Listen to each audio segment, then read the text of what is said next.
For a very long time, we've been trying to get Jerry to do this video. We've had multiple calls from magazines, guys writing books, wanting to do an interview with Jerry for many years. And it's just been difficult to get Jerry to do these interviews. And we just got the opportunity to have him sit down, and we thought was going to be a very short video, but he went on. He just said, let's do this, like he does everything, and let's do it well. So he did more than we can put in one video, so we have to break it up, and we're going to try to make it for each subject that he covered the best we can. But he's got a lot of information. He's been involved with Harley Davidson and racing for over 70 years. And you'll never know it by looking at him, because he's still anxious to do everything in the morning, and he looks like he's 60 years old because of it. We're going to break this into 4 videos, and the first one will be rather short because we want to just cover some of the highlights of some of the more entertaining stuff. So let's kind of like talk about some of the Elvis Presley connections and how he came into Barfield Harley in Memphis, Tennessee, and what Jerry's connection was. We had a young kid come into the shop back there years ago, and a couple of the mechanics, we all joked and kidded because he had long sideburns. Young high school boy. And he had an old used Harley 125 that he had bought someplace, pile of junk, and he brought that thing down for us to get running for him and tune up, and we would get it going, and he'd pick it up and away he'd go, and 2 weeks later he'd be back pushing it back at the shop again and everything else. And we always kidded because we didn't have guys like that Harley around there with real long sideburns. And it ended up that one day the radio was playing, and one of the other mechanics there said, "Do you know who that is?" I said, "No." "That kid that comes in and rides that old junky 125 with them long sideburns." I said, "God, is that him?" I said, "Yeah, that's him, you know."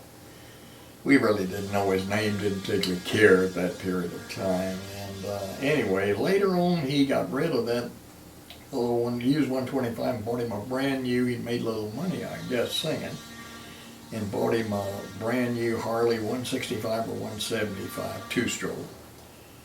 And he rode that all around, and then after he started doing fairly good, his first real big motor was a K model. I don't remember what year that was, but anyway, Elvis bought a K model then, and he kept that thing. In fact, he still had that when I left in '57, came to California. And but anyway, after he got on up and really was doing really good, and you know, was on TV all the time, or movies, making movies and everything. By the time he had 2 or 3 more motorcycles out at the house, and they had them in the garage, and he'd be gone for a month or 2, and he'd call the shop from wherever he was and say, "Jerry, can you go out the house and get them motors and make sure the batteries are charged and everything's ready to go, because I'll be home in 3 or 4 days or whatever, you know, and I'd like to have them ready." And so that's what I'd do. I'd go out to the house with a pickup or truck that we had to load motorcycles up on, bring them down to the shop, and we'd gas them up and check the batteries, make sure everything was working well for him. Take them back out to the house, put them in the garage and everything. And when his friends would come out here from Hollywood and everything else back home there, they would, you know, have something to ride. And a lot of times, a lot of his friends that he would bring back there to stay with him for a couple of weeks or whatever was, wouldn't know how to ride. And anyway, Elvis really enjoyed riding his motorcycle because he wore a helmet, people didn't recognize him, and he was able to mill around and do everything and not get, you know, swamped. But a lot of his friends and everything didn't know how to ride, so I always taught everybody at Memphis, the customers, when we sold motorcycles, nobody else wanted to do that at all. They hated that.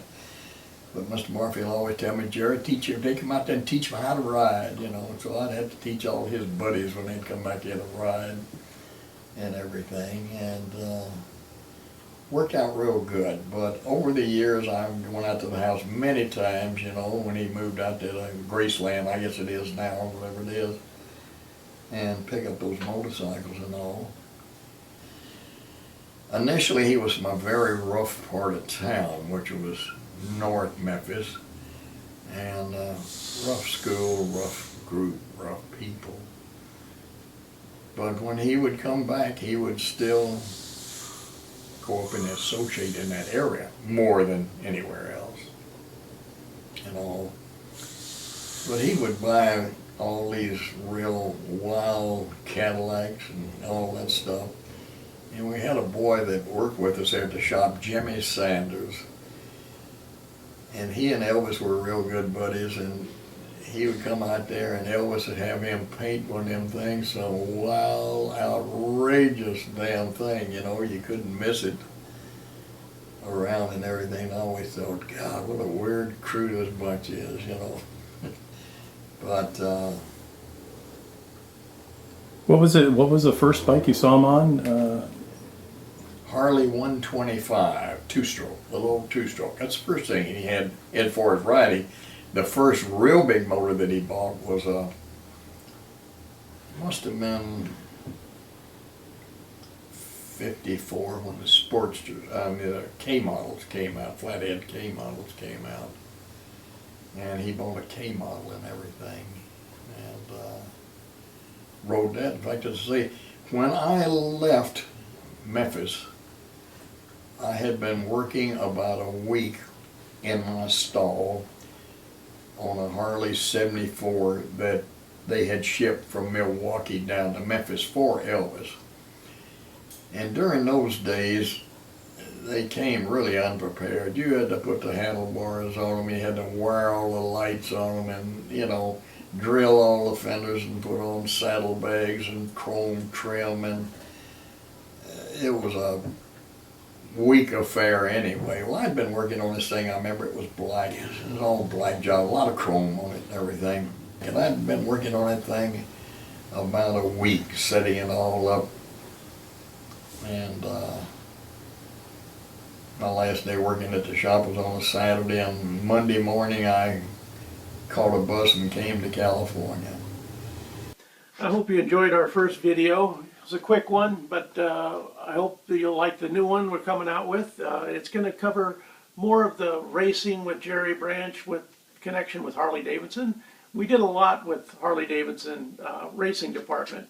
As you can see here, these are the heads that we did for the racing department in Harley Davidson. Every head for the racing department came from this place right here.